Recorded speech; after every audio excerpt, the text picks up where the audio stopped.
할렐루야.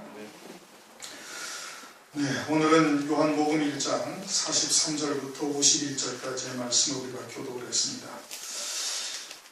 이제 요한복음 1장에서 이제 그 이튿날에 대해서는 이미 벌써 두 번이나 우리가 이제 상고를 했으니까 이튿날에 대해서는 이제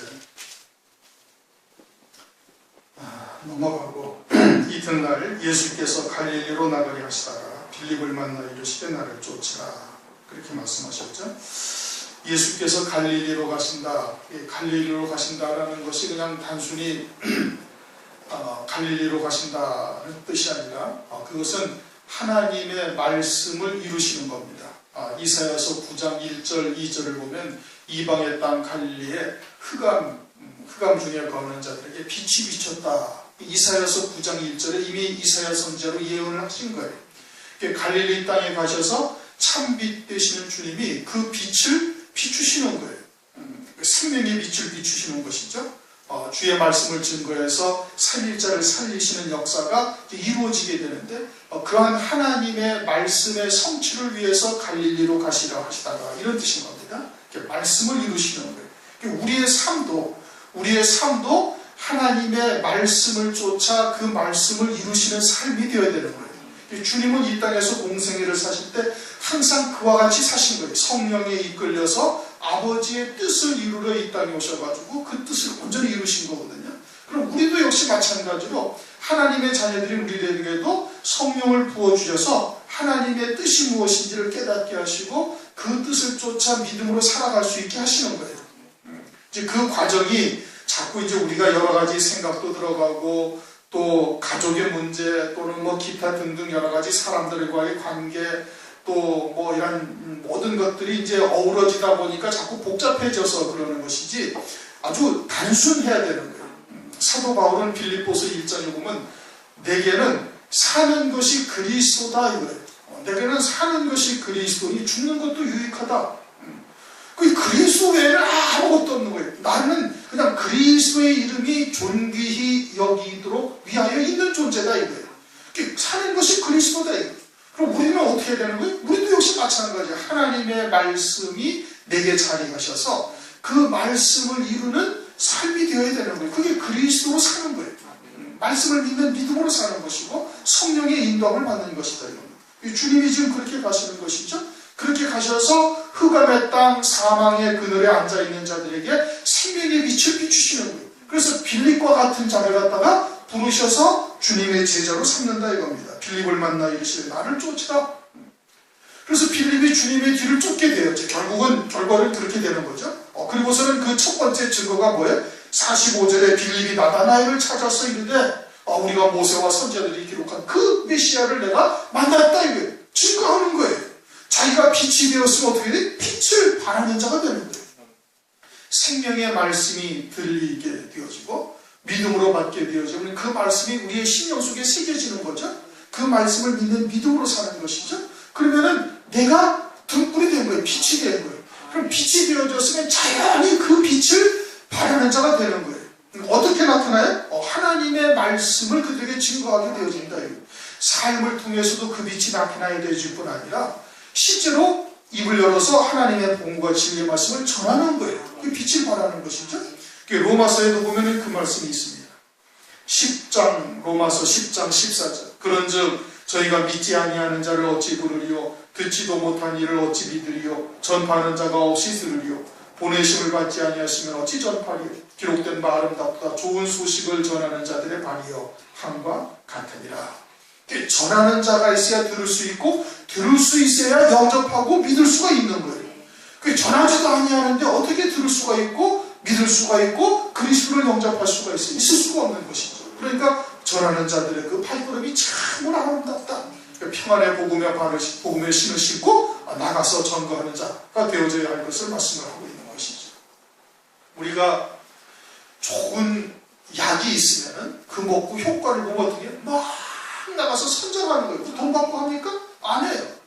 육신에 좋은 것이 있을지라도 그렇게 할 것인데 하물며 우리의 영생과 관계된 우리가 이 땅에 사는 참된 목적이 무엇인지를 깨닫게 되어졌으면 그러면 증거하지 아니할 수가 없는 거예요. 믿고서 전하게 되는 것이죠. 그렇게 전하는 자가 있어야 듣게 되는 것이고 들어야 믿고 영접할 수가 있게 되어진다. 그런 겁니다. 요즘 들어서 전도에 대한 말씀이 계속 강조되고 있어요. 그렇죠? 계속 강조되고 있는 거예요. 이제는 여러분들이 입을 떼서 전할 수 있는 때가 되었다는 뜻인 겁니다. 그것은 무엇을 말하는가?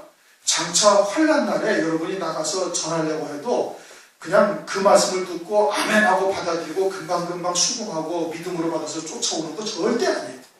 하나님의 말씀을 가지고 따지는 자들이 무지수 있을 것이고 거기에다가 막 대적하고 핍박까지 할 거다. 하나님의 말씀을 가지고 따지는데 그때 가가지고 아니 내가 가서 다시 한번 우리 목사님한테 물어보고 다시 한번 알아보고 오게, 이거 되는 거 아니에요, 여러분. 그러려면 어떻게 돼? 지금 전도하면서 말씀을 입을 떼가면서 그들이 따지고 들고 하나님의 말씀을 가지고 대적하려고 할 때 하나님의 말씀으로 그들을 딱 무릎 꿇게 굴복시킬 수가 있어야 되는 거예요. 말씀을 찾아가지고. 그러기 위해서 지금 훈련이 돼야 되는 거예요, 여러분. 그날 가가지고 막 그냥 증거할 수 있고 전할 수 있는 것이 절대 아니다, 이겁니다.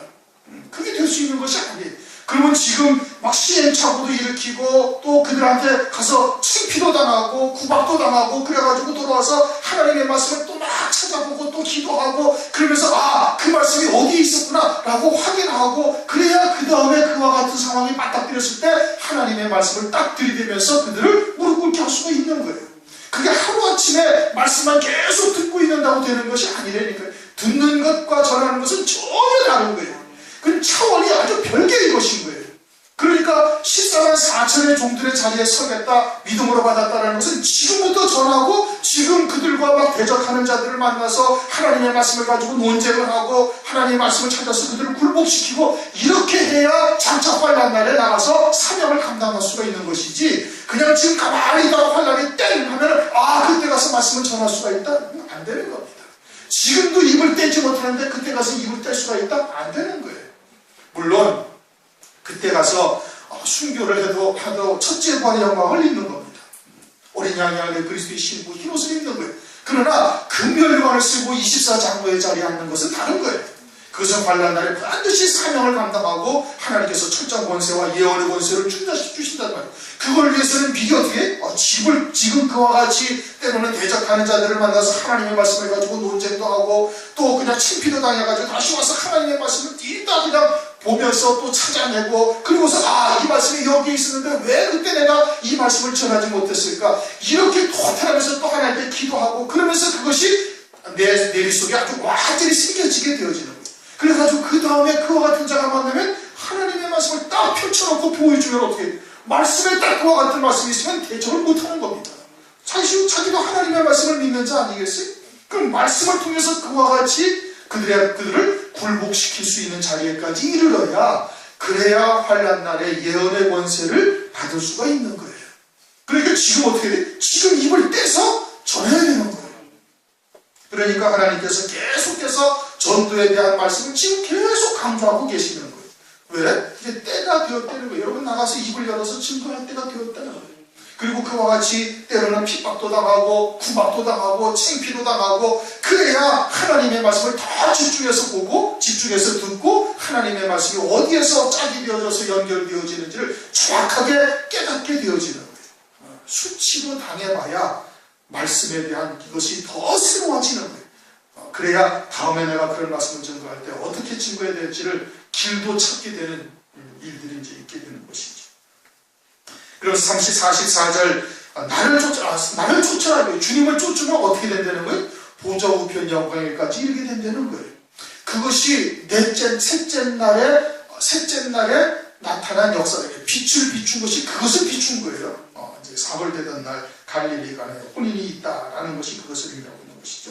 44절 빌립은 안드레와 베드로와 한 동네 베세다 사람이다.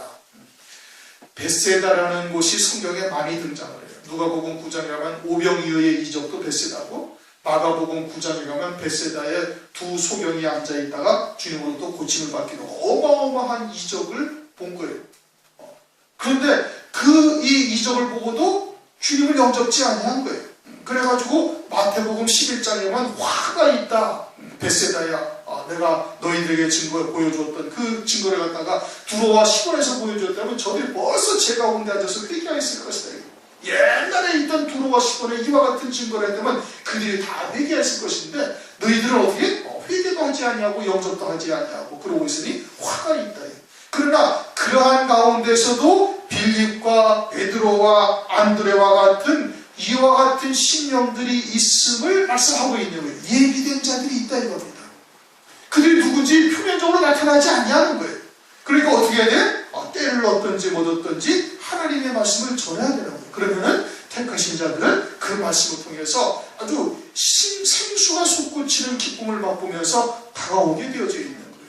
나다나엘처럼 참 이스라엘이 있으면은 그들에게 하나님의 말씀이 증거되어졌을 때 그들이 오게 되어짐을 말씀하고 있는 것이죠.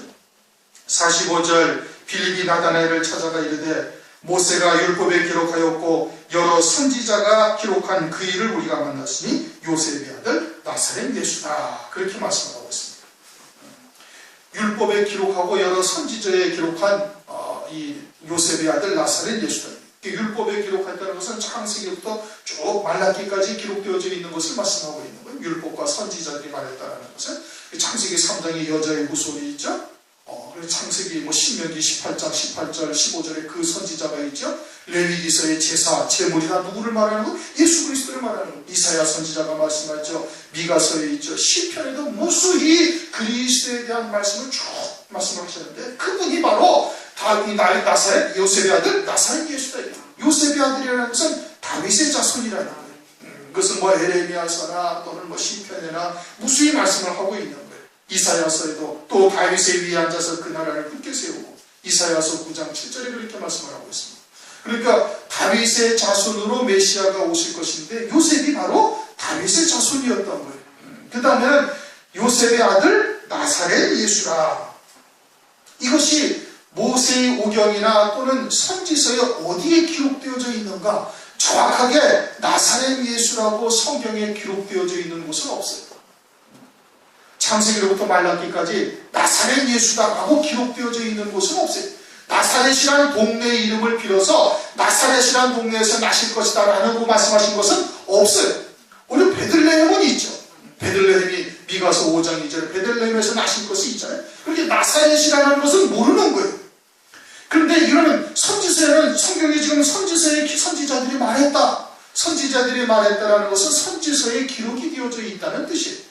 그럼 선지서에 이것이 어디에 기록이 되어져 있는가? 나사렛이라는 동네의 이름으로는 기록되지 않았어요. 그러나 이사야서 11장 1절을 보면은 이렇게 말씀을 하고 있는데 이새의 줄기에서 한 싹이 나며 그 뿌리에서 한 가지가 나서 결실할 것이요. 이새의 줄기에서 한 싹이 난다는 것은 그리스도가 난다는 뜻이고 그 줄기에서 한 가지가 뿌리에서 한 가지가 나온다는 것도 그리스도께서 오신다는 것인데 그 한 가지라는 단어가 이 아주 굵은 고딕체로 쓰여져 있어요. 킹 제임스 성경은 스테반 성경을 번역을 한 것인데 킹 제임스 성경이나 스테반 성경에는 그 가지라는 단어가 고딕체로 아주 굵은 단어 활자로 딱 찍혀져 있어요. 그것은 유일한 한 가지라는 뜻이에요. 그것은 메시아라는 의미인 겁니다. 근데 그 가지라는 단어가 히브리어로 네체르라는 뜻이에요. 네체르라고 읽어요. 네체르 혹은 나세르라고도 읽어요. 히브리어는 자음이 기록되어져 있는 것이고 자음이 주어가 되어져 있어요. 그래서 그것을 네체르라고 읽는데 나사렛이라는 나세르라고도 읽기도 하는데 그것이 나사렛이라는 것과 음가가 같다. 즉 자음이 다 똑같다 이 뜻인 겁니다. 그러므로 이 나세렛이라는 동네의 이름으로 구약성경에 기록되어져 있지는 않지만은 이 이사야서 11장 1절에 네체르 혹은 나세르라고 읽는 이 가지라는 단어가 그와 같이 나사렛이라는 것과 음가가 똑같다라고 말하고 있는 겁니다. 거기밖에 다른 곳은 이 나사렛이라는 동네에서 나셔서 나사렛 예수라 메시아가 나사렛의 사람이라 일컬음 받을 것이라는 이 성경의 구절은 다른 곳은 없어요. 그러면은 이제 혹 생각하기를 한 가지라고 이렇게 기록되어져 있는 네체르 혹은 나세르라는 단어가 그와 같이 나사렛이라는 동네와는 좀 의미가 좀 다른 것이 아니냐라고 이야기할 수도 있는데, 아모스서 8장 1절 2절을 보면은 아모스 선지자에게 하나님께서 여름실과 한 광주리를 보여주면서, 아모스야 네가 뭘 보느냐, 여름실과 한 광주리를 보나이다. 그러니까 하나님께서 뭐라고 말씀하시는 거냐, 내 백성 이스라엘의 끝이 이르렀다, 이렇게 말씀을 하시래요.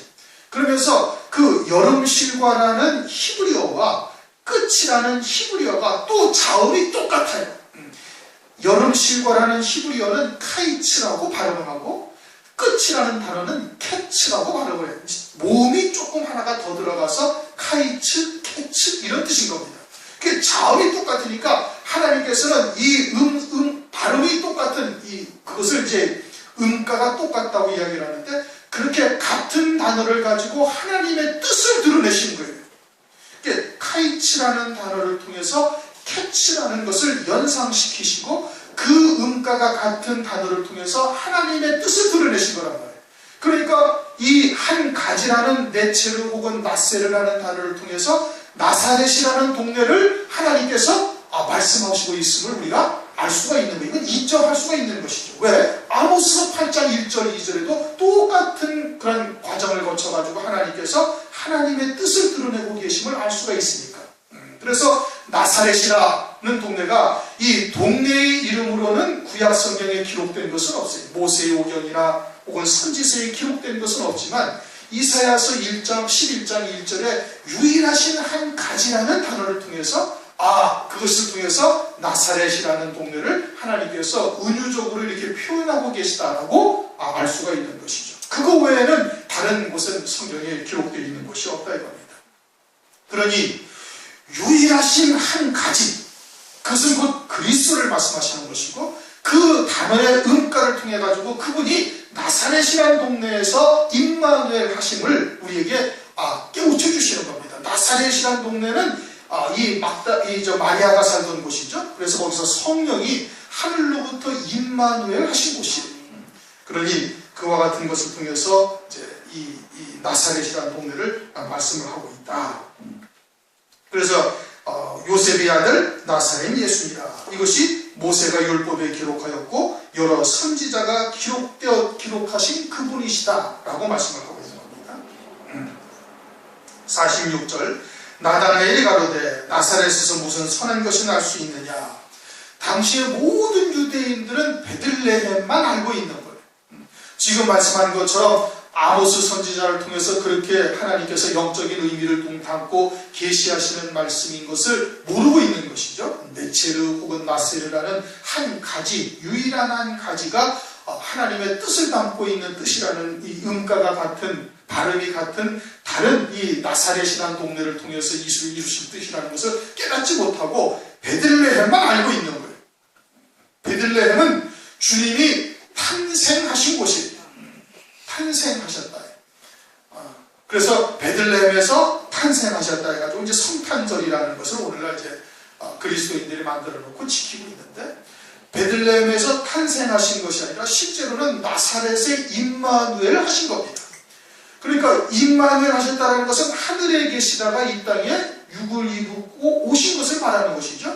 그것은 베들레헴이 아니라 나사렛이라는 동네로 임마누엘 하신 거예요. 그러니까 나사렛 예수라는 것을 깨닫고 있는 자는 하나님이 하늘 위에 계시다가 이 땅에 육신을 입고 임마누엘 하셨다는 것을 아는 것이고, 베들레헴만 알고 있는 자들은 그것은 하늘 위에서 이루시는 구원의 세계는 전혀 깨닫지 못하고 그저 베들레헴에 탄생하신 것만 알고 있는 거예요. 그 주님이 베들레헴에서 탄생하신 것만 알고 있다는 것은 뭘 의미하느냐. 나도 하늘 위에서 하나님께서 영으로 지으심을 받고 그 안에 하나님 아버지의 생명이 있었고, 그리고 하나님께서 이 땅에 아버지의 뜻을 이루러 그 정하신 때에 보내심을 있는다는 것을 깨닫지 못하고 그저 육신의 부모로부터 세상에서 난 것만 아는 신앙이에요. 그것은 베들레헴만 아는 신앙이 그와 같은 신앙인 거예요. 세상에서 내가 나서 세상에서 예수의 구원을 믿고 그리고서 내가 주님을 쫓아 행동하며 그러다가 육신의 장막을 벗고 난 다음에는 하늘나라로 가리라. 세상 눈에 보이는 것만을 바라보는 그와 같은 신앙인 것이 베들레헴만 바라보는 신앙이고, 나사렛 예수라는 것을 깨닫고 있는 신앙은 하늘 위에서 이루신 구원의 세계를 보고 있는 신앙인 거예요. 그런데 대부분 유대인들이 다 어떻게 알고 있어요? 세상에서 나신 베들레헴만 알고 있다는 거예요. 오늘날 그리스도인들도 역시 마찬가지인 거예요. 하늘 위에서 이루신 구원의 세계는 전혀 깨닫지 못하고 세상에서 내가 나서 육신의 부모를 통해서 세상에서 나서 세상에서 예수를 믿다가 내가 또 세상에서 열심히 충성하시다가 그리고는 세상을 떠나 하나님 나라에 간다라고만 생각을 하고 있는 신앙인 것이죠. 그러나 나사렛 예수를 믿는 신앙은 그 나사렛 예수가 무엇인지를 깨닫는 신앙은 이제 그리스도 안에서 우리가 새 피조물이 되어져서 영생에 잇대어 믿음의 열매를 맺으며 살아가고 있는 존재라는 것을 깨닫고 있는 신앙인 겁니다. 전혀 차원이 다른 것이죠. 그러자 빌립이 가로되 와보라. 이것은 주님께서도 39절에 말씀하시죠. 와보라 이거예요. 그 와보라.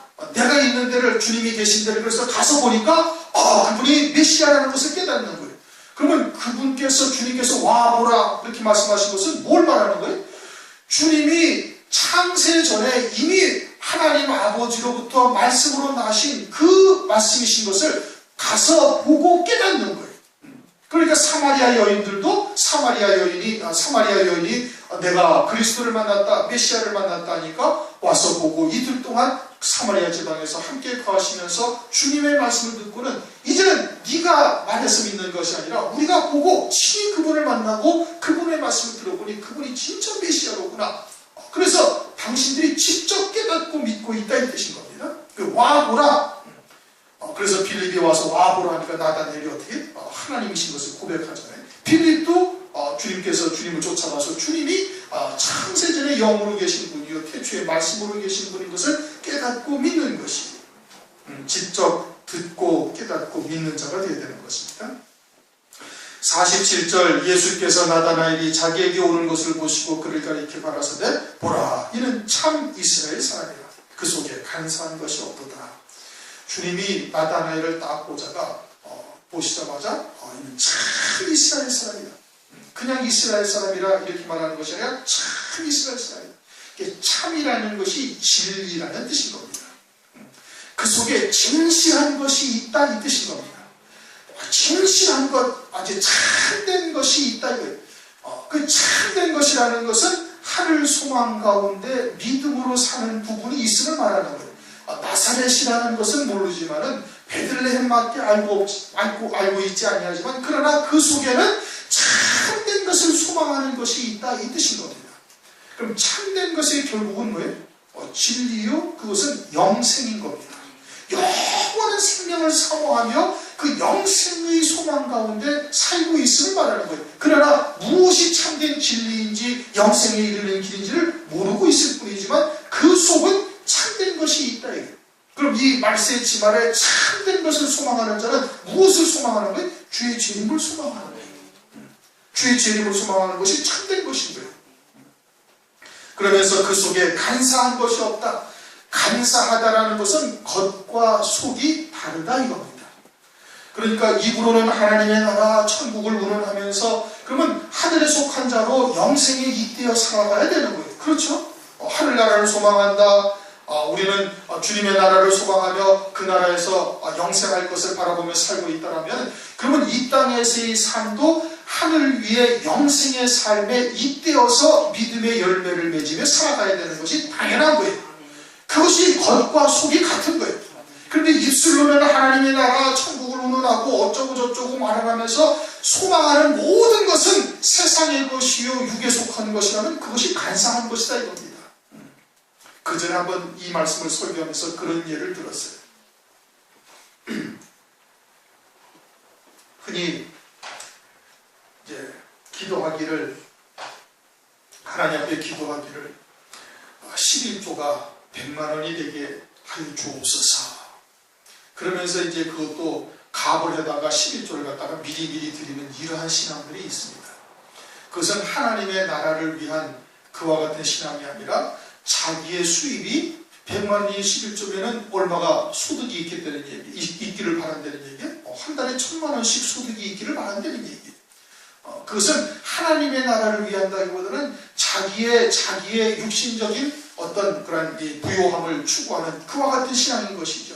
하나님의 나라를 진실로 소망한다면 그냥 있는 자기에게 하나님께서 천지주제가 되셔서 오늘날 내게 허락하신 것이 그게 다 주님의 것임을 고백하면서 그리고 믿음으로 받으면서 그 가운데 10분의 1을 거룩하게 구별하여 하나님께 드리면 되는 거예요.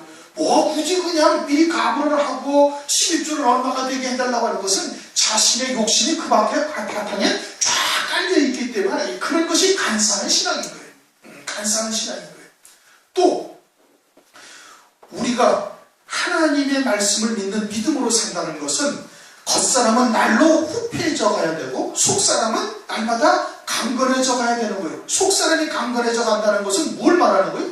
우리의 속이 그리스도의 형상으로 세워져 가야 되는 것을 말하고 있는 거예요. 날선 어떤 것보다도 예리한 하나님의 말씀에 의해서 세상에 속한 것, 육에 속한 것들은 아주 날마치 다 날선 예리한 것에 의해서 잘려져 나가게 하시고 오직 하늘에 속한 생명으로만 그리스도의 형상으로 세워져 가는 것이 이것이 하나님의 말씀의 본질이고 하나님의 뜻인 거예요. 그런데 그러한 영생에 이르게 할 하나님의 말씀을 가지고 육신의 인격이나 도모하고 행복한 가정이나 만들기를 바라고 세상에 훌륭한 인격을 가진 존재로서 하나님의 말씀을 철학이나 세상의 윤리도덕의 말씀으로 바꾼다면 그것도 다 뭐예요? 그 가정한 거예요. 그 다 가정한 거예요. 간사한 것이다 이겁니다. 그런 것이 간사한 거예요. 이스라엘 백성들이 어떻게 된 거예요? 사람의 계명으로 살고 있으니 전부 다 참이 아니고 거짓이고 다 간사하고 가증한 신앙인 것인데 그 가운데 나다나엘을 딱 보니까 너는 그 중심이 정말 하늘 수만 가운데 지혜를 쫓고 앉아있고 그리고 겉과 속이 전혀 다르지 아니하다 이 뜻인 겁니다. 우리가 주님 앞에 섰을 때 이러한 말씀을 드려야 되는 겁니다. 참 이스라엘이로구나. 그 속에 전혀 간사한 것이 없다. 가증한 것이 없다. 그러니 속 중심도 그럴 뿐 아니라 삶에서 나타나는 이 믿음의 생활도 그와 같은 열매가 온전히 맺혀지는 삶이어야 될 것을 말씀을 하고 있는 겁니다. 48절 나다나엘이 가로되 어떻게 나를 아시나이까? 주님이 왜 모르셔요? 다 아시죠, 그렇죠? 미리 아신 자들을 로마서 8장 29절 미리 아신 자들을 또한 부르시고 그들은 하나님께서 그와 같이 미리 아신 자들이 있었는 말씀하고 있죠. 로마서 8장 29절 하나님이 미리 아신 자들을 또한 그 아들의 형상을 본받기 위하여 미리 정하셨다. 미리 아신 자들이다. 다 우리를 이미 알고 있는 것이죠. 예수께서 대답하여 가라사대 빌립이 너를 부르기 전에 네가 무화과 나무 아래 있을 때 보았노라. 이 말씀을 이제 주석이나 성경을 해석하는 모든 신학자들이 어떻게 이것을 해석하고 있는가 하니 나다나엘이 정오 시간에 기도할 때 그때를 갖다가 그 무화과 나무 아래서 기도하고 있는 모습을 주님이 보셨다. 그래서 그것을 말씀하신 것이다. 또는 무화과 나무 아래서 잠시 휴식을 하고 취하고 있는데 쉬고 있을 때 그때를 주님이 보셨다. 이제 그렇게 막 해석을 하고 무화과 나무 아래 있을 때 봤다라는 것을 그렇게 다 해석을 한다고요. 그런데 그 말을 딱 들은 나다나엘이 그 다음에 즉각 고백하는 것이 뭐냐면 당신은 이스라엘, 당신은 하나님의 아들이요 당신은 이스라엘의 임금이로소이다. 이렇게 고백을 한 거예요. 메시아라고 고백을 한 거예요. 아니 무화과 나무 아래 있을 때 봤다는데 그 말을 들은 나다나엘이 즉각 고백하는 것이 뭐냐면 당신은 하나님의 아들이요 이스라엘의 임금이로다. 메시아다 이거예요. 어떻게 잠시 무화과 나무에서 휴식을 취하거나 정오 시간에 기도할 때 기도하는 모습을 봤거나 또는 거기에서 잠시 가족들과 담소하는 모습을 봤다거나 그 말을 한마디 했다고 어떻게 당신은 하나님의 아들이요 이스라엘의 임금이라고 어떻게 고백할 수가 있어요? 그것은 어거지 주장이에요. 그건 억지 주장이에요. 어떻게 잠시 아까에 지나가는 길에 나다나엘이 저쪽에 무화과 나무 아래서 쉬고 있을 때 그때 봤다. 그때 기도할 때 봤다. 그것을 가지고 어떻게 나다나엘이 주님 앞에 다 무릎을 꿇으면서 당신은 하나님의 아들이라고 메시아라고 어떻게 그것을 가지고 고백을 할 수가 있느냐 이겁니다. 그것은 어거지 주장인 거예요. 그건 전혀 논리에도 맞지 아니하는 거예요. 그러면 이 무화과 나무 아래 있다는 것이 무엇을 말하는 거예요? 이것은 성경 안에서의 무화과 나무를 말하는 거예요. 성경 안에서의 무화과 나무. 그냥 육신의 눈으로 반 무화과 나무가 아니라 성경 안에서 무화과 나무가 뭘 의미하고 있느냐, 무화과 나무 안에 있었다는 것이 무엇을 의미하고 있느냐, 이것을 지금 주님께서 말씀하시고 있다. 그러면 이 나다나엘이 하나님의 말씀을 알아요 몰라요? 잘 알고 있는 거예요. 빌립도 하나님의 말씀을 잘 말하기를 모세가 말하였고 선지자들이 말했던 그 선지자를 내가 봤다고 말하고 있는 것이거든요. 그것을 나다나엘도 알아듣고 있는 거예요. 그러면 모세가 말하였고 모세가 기록하였고 선지자들이 말한 그 메시아라는 것을 이 나다나엘이 이 말씀 하나를 듣고 딱 깨달은 거예요. 무화과 나무 아래 있을 때 봤다는 이 말씀을 듣고 당신은 정말 그 메시아고 당신은 하나님의 아들이라는 것을 나다나엘이 그 말씀 한마디에 딱 깨달은 거예요. 그러면 이 말씀이 선지자 말씀에 또는 모세가 기록한 말씀에 어디에 있어요? 창세기 3장에 8절 무화과 나무 아래서 치마하고 있을 때를 봤다는 얘기인 겁니다. 성경에서의 말씀을 알아보고 풀어야 되는 것이죠. 이것을 그냥 상식적인 생각으로 무화과 나무에서 기도하거나 무화과 나무에서 조금 전에 휴식할 때 그때 봤다. 그걸 가지고 어떻게 메시아라고 당신은 하나님의 아들이라고 하나님이시라고 어떻게 고백할 수가 있느냐고요. 그것은 있을 수가 없는 일인 것이죠. 그러면 이 무화과 나무는 어디에 근거한 거예요? 성경에 근거한 무화과 나무 아래를 말하는 거예요. 성경에 근거한 무화과 나무 아래는 창세기 3장 8절 여호와 하나님께서 죽은 자가 된 아담과 하와가 무화과 나무로 치마를 하면서 동산에서 하나님께서 먹으라고 하신 무화과 나무가 열심히 따먹고 있던 그때 찾아오신 것을 말하고 있는 거예요. 그때 무화과 나무 아래서 너를 봤다 이거예요. 나다나엘이 그때 있어요 없어요? 나다나엘이 육신적으로는 없죠. 그러나 히브리서 7장 10절을 보면 아브라함이 멜기세덱에게 11조를 바쳤을 때 아직도 나지도 아니한 레위 자손도 다 11조를 주님에게 드린 것이다 라고 말씀을 하고 있어요. 그때 레위는 어디에 있어요? 아담의 허리 속에 있었다 이겁니다.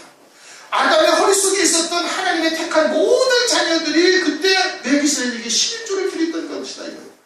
그러면 아담이 하와가 무화과 나무 아래서 죽은 자로 있을 때 하나님의 말씀을 범함으로 선악과를 알게 하는 나무를 범함으로 죽은 자로 있을 때 아담의 허리 속에는 하나님이 미리 아신 자, 미리 정하신 자들이 그 허리 속에 다 들어가 있었던 거예요. 거기에 다윗도 있었고 거기에 아브라함도 있었고 거기에 레위 지파도 있었고 거기에 아모스 선지자도 있었고 그리고 나다나엘도 필립도 그 허리 속에 다 들어서 죽은 자로 있었다는 것을 나다나엘도 알고 있고 필립도 알고 있는 거예요.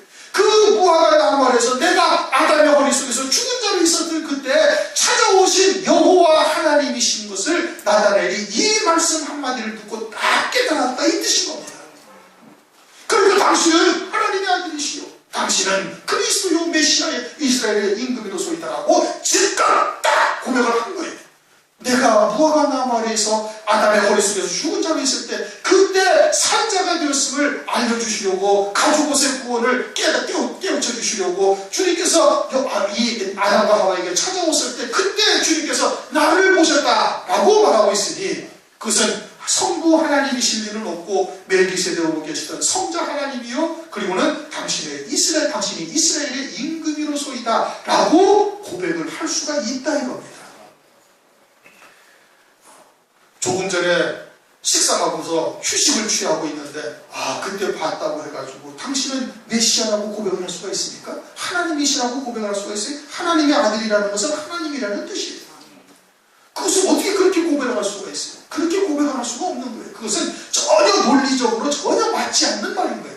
그러면 이 무화과 나무 아래는 어디를 말하는 거예요? 이것은 성경에서의 무화과 나무 아래를 말하는 것이고 성경에서의 무화과 나무 아래는 창세기 3장에 있는 8절에 무화과 나무 아래서 무화과 잎으로 치마를 하고 있을 때 그때 여호와 하나님께서 아담과 하와에게 찾아오신 그들의 영을 이미 구원해 놓으시고 그들이 산자가 되었음을 알게 하려고 찾아오신 여호와 하나님이신 것을 지금 나다나엘이 이 말씀 한마디를 듣고 다 깨달은 거예요.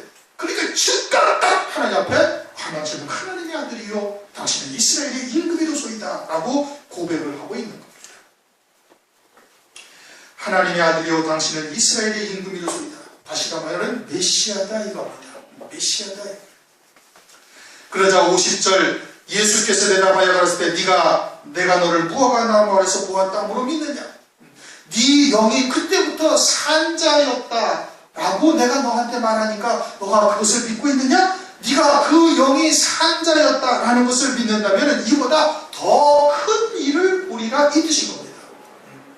우리가 죄인된 몸으로서 죄악을 물 마시듯 하며 살아가고 있는 우리들인데, 그런데 이러한 우리들이 천국에 갈 수 있다, 산자가 되었다, 주님의 은혜로 하나님 나라에 간다, 이거 어마어마한 하나님의 은혜인 거예요. 큰 일이죠. 그렇죠? 어떤 인생들이 자기가 영생에 이를 수 있는 길을 스스로 찾아갈 수 있는 자가 세상에 어디 있어요? 없단 말이니까. 하나도 없는 거예요. 의인은 없나니 하나도 없다. 그 의인이 될 수 있는 길을, 율법을 주셨는데 율법을 그대로 하나님처럼 행할 수 있는 자가 세상에 있어요? 없다는 말씀이에요. 그러니까 아무도 천국에 이를 자가 없는데 그 천국에 이르게 하신 거예요. 그게 얼마나 어마어마한 하나님의 은혜냐 말이에요. 그런 그와 같은 은혜를 받고 오늘날 우리는 이제 성령까지 임하여 계신 것이죠. 그러면 그런 은혜를 받고 우리가 이 땅에서 살아가고 있는데 그 은혜를 입은 자로 우리 스스로 또 합당한 믿음의 열매를 맺으면서 살아갈 수가 있나요? 그것도 또 아무도 할 수가 없는 거예요. 죄악을 물 마시듯 하며 살아가는 거예요. 믿음으로 사는 시간보다 참 육에 속해서 뭐 세상에 속해서 그 세상과 짝하며 살아가는 시간이 훨씬 더 많은 것은 어느 누구도 부인할 수 없는 사실이다 이거예요. 그런데 그러한 자들로 하여금 최종적으로는 하나님의 보좌 우편의 영광 그 자리까지 그리스도의 영광을 함께 누릴 수 있는 새 예루살렘 성과 같은 영광에 이르는 자리로 우리를 이끌어 가시는 거예요. 여전히 예수 그리스도의 구원을 믿으면서도 죄악을 물마시듯 하며 살아가는 우리들에게 성령을 부어주시고 하나님의 말씀을 깨닫게 하시고 곁길로 가면은 하나님의 사랑의 막대기와 인생 채찍으로 하나님께서 겹치게 하시고 채찍질 하셔가지고 또다시 그 길로 걸어갈 수밖에 없도록 우리를 이끌어 가시는 은혜를 우리에게 베풀고 계시다 이거예요. 끝까지 살아가시면서 하루를 천년같이 천년을 하루같이 하나님께서 기다리시고 인내하시면서 그리고 우리를 그와 같은 사랑으로 이끌고 가시는 거예요. 그러한 주님의 은혜로 말미암아 그 영광에까지 우리가 자라게 되는 거예요. 이렇게 되는 거예요. 이것이 어떠한 일이나 더 큰 일이다 이게 더 큰 구원인 거예요. 인생들은 어느 누구도 자기 스스로 의에 이를 수가 없어요. 그렇게 천국에 이르게 되어진 것만도 어마어마한 하나님의 은혜인 거예요. 그런데 그런 은혜를 입고서도 살아가는 모습이 또 예전과 다를 바가 없이 죄악을 물마시듯 하며 살아가는 우리들인데 하나님의 성령을 부어주시고 그리스도를 믿는 자에게 성령을 부어주시고 주님께서 앞서 본을 보이셔서 그 길이 어딘지 빛이 무엇인지를 알게 하시고 이제는 말씀을 통해서 그것을 깨닫게 하셔서 좌로나 우로나 치우치지 아니하고 그 길을 갈 수 있도록 하나님께서 사랑의 징계를 하시면서 이끌어 가시는 거예요. 그리고 그 믿음의 열매를 맺을 수 있게 하시는 거예요. 이게 무엇보다 더 큰 구원이다. 이게 더 큰 일이다. 그래서 더 큰 일을 보리라. 또 가라사대 내가 진실로 너희에게 이르노니 하늘이 열리고 하늘이 열리면 어떻게 되는데 하늘에 예비하신 영광이 보이는 거예요. 하나님께서 이루어 가시는 구원의 역사가 보이는 거예요. 스데반 집사가 마지막 하나님의 영광으로 충만하게 되자 하늘이 열려서 하나님 보좌 우편에 서신 주님을 바라보는 거예요. 나를 저 자리로 인도하시는 하나님의 역사로구나 깨닫게 되어지니 돌로 때리는 자기의 친족, 자기의 유대인들이, 동족들이 전혀 믿지 않아요. 그와 같이 하늘이 열리게 하신다 이거예요. 그 영광을 바라보면서 믿음으로 세상을 이길 수 있게 하시는 거예요. 그러면서 어떻게 한다? 하나님의 사자는 누구예요? 천사들이에요. 인자 위에, 인자는 누구를 말하는 거예요? 그리스도도 인자고 에스겔서 2장 1절을 보면 하나님의 자녀들도 인자예요. 다 같이 인자라고 말씀하시는 거예요. 그리스도도 인자를 말씀하시고 하나님의 자녀들도 인자인데 여기서 이 인자는 하나님의 자녀들을 말하는 거예요. 하나님의 자녀들 위에, 인자 위에 누가? 하나님의 사자가 오르락 내리락 하더라. 올라갔다가 또 내려오고 내려왔다가 다시 올라갔다가 다시 내려오고 이렇게 하더라 하는 것은 네가 보리라 이거예요. 누가 보리라? 나다나엘 네가 보리라 이거예요. 그러니까 너 위에 하나님의 사자가 네 위에서 이들을 오르락 내리락 하는 것을 보리라 이거예요. 누구에게? 산자가 되어진 자에게, 산자임을 믿는 자에게. 거듭나지 아니하면 이러한 역사가 있을 수가 없는 거예요. 그러니까 하늘이 보여야 열매를 맺을 수가 있어요. 하늘이 보여야 하늘 위에 예비된 영광이 무엇인지를 보고 그리고 그 영광을 위해서 어떻게 살아갈 것인지를 깨닫게 되어지는데 하늘이 보이지 아니하고 그냥 하늘 가기 위해서 신앙생활하는 자는 이게 절대 보이지 아니하는 거예요. 그러니까 일단은 산자가 되어야 되는 거예요. 산자가 되어져서 그리스도 안에서 영생에 잇대어 사는 삶이 무엇인지, 새 피조물이 되어져서 새 생명으로 사는 것이 무엇인지를 깨닫고 있는 자가 되어지면은, 그러면은 하나님의 사자가 그 인자 위에서 오르락내리락 한다는 거예요. 이것을 네가 보리라 이거예요. 이 오르락내리락 한다? 이것이 어디에 성경에 나와 있는가? 창세기 28장에 야곱이 베델에서 돌베개하고 잠을 잘 때, 그때 꿈에 하늘이 열리면서 사닥다리가 끝이 하늘 끝에 닿고 땅에까지 내려온 것을 보고 거기에 하나님의 사자들이 오르락내리락 하는 것을 이 야곱이 보는 거예요. 그러면 그렇게 하나님의 사자들이 오르락내리락 하는 것이 뭐예요? 우선은 산자가 되어진 자에게 하나님께서 은혜를 베풀어 주신 것을 깨닫는 거예요. 하늘이 보이니까. 하늘이 보니까 하나님께서 예비하신 영광이 무엇이고 그에 이르는 길이 무엇인지 말씀을 통해서 깨닫게 하시고, 주님이 먼저 앞서 본을 보이셨으니 그 길에 이르는 방법이 길이 무엇인지를 알게 하셔가지고 믿음으로 살아갈 수 있게 하는 거예요. 그래서 하나님께서 내게 베풀어 주시는 은혜가 이런 것이라고 하고, 그 은혜에 합당한 열매를 맺어서 하나님께 영광을 돌리는 거예요. 그것은 우리 인생을 스스로 맺을 수 있는 열매가 아니잖아요. 성령의 열매요, 하나님의 의의 열매다. 그리고 하나님께 영광을 돌리는 거예요. 그럼 하나님께서 그 영광을 받으시고 더 큰 은혜를 우리에게 베풀어 주신다는 말씀이에요. 그럼 그 은혜를 받으면 또 어떻게 또 더 열매를 맺어서 또 하나님께 영광을 돌리는 거예요. 그렇게 열매를 맺어 하나님께 영광을 돌리는 것을 누가 가져가요? 천사가 가져가요. 그리고서 하나님께서 더 큰 은혜를 베푸시는 것을 누가 가지고 내려와요? 천사가 가지고 내려와서 하나님의 말씀을 통해서 또 더 큰 은혜를 깨닫게 하시는 거예요. 그래서 다시 또 열매를 맺어서 하나님께 영광을 돌리고, 그러면 또 천사가 올라가고, 그러면 또 다시 천사가 또 더 큰 은혜를 가지고 내려오고, 또 올라가고 내려가고 오르락내리락 하는 것이 이 땅에서 믿음으로 열매 맺는 삶을 살게 하시는 것을 네가 보리라, 목도하리라 이겁니다. 우리가 지금 그것을 보고 있잖아요. 날마다 하나님께서 새롭게 은혜를 베풀어 주시고 더 온전한 믿음으로 우리를 자랄 수 있게 하시며 열매 맺어 가라가게 하시고, 이제는 영적인 분별까지 하게 하시며 이 마지막 때 이루실 구원을 소망하면서 믿음으로 부단히 쫓아가게 하신다는 말씀이에요. 열매를 맺어 자라가게 하시는 거예요. 그것을 네가 보리라. 오늘날 우리가 그와 같은 은혜를 입고 사는 존재인 것을 깨닫고 늘 감사하며 찬송하시고 하나님께 영광을 돌리시기를 바랍니다. 오늘은 43절부터 51절까지의 말씀을 우리가 상고를 했어요. 첫째는 우리가 이제 빛이 되어졌으면 빌립처럼 전하는 자가 되어야 된다 이겁니다. 왜 전해야 되는가? 이제는 그것을 통해서 장차 환난 날에 사역을 할 수가 있게 하시는 거예요. 여러 가지 환경을 만나기도 하고, 따지는 사람도 있을 것이고, 대적하는 사람도 있을 것이고, 뭐 그냥 하는 사람, 목소리 크다고 되는 건 절대 아닙니다. 거기서 막 바락바락 우기면 그 사람들은 더 커요, 목소리가. 절대 하나님의 말씀으로 그들을 무릎 꿇게 하지 않으면 절대 무릎 꿇을 수가 없는 거예요. 말씀 앞을 무릎을 꿇는 거예요. 누가? 택하신 자들이. 베세다와 같이 표적만 보고 있는 동네에서도 거기에 빌립과 베드로와 안드레와 같은 생명이 있다 이거예요. 흑암의 어둠에 참으로 그늘 사망의 그늘에 살고 있는 자들에게도 생명을 비추어야 되는 거예요. 거기에 산 자들이 있는 거예요. 택한 자들이 있는 거예요. 그러기 위해서는 빛을 비추어야 된다 이거예요. 복음을 전하는 발이 되어야 된다. 그러면 무화과 나무 아래 있을 때 봤다? 이것은 주님께서 우리를 산자 되게 하신 자인 것을 다시 한번 깨닫게 하시는 것이고, 그것을 깨닫는 자여야 열매 맺는 삶을 살고 더 큰 구원의 은혜를 입을 수가 있음을 말씀하고 있는 겁니다.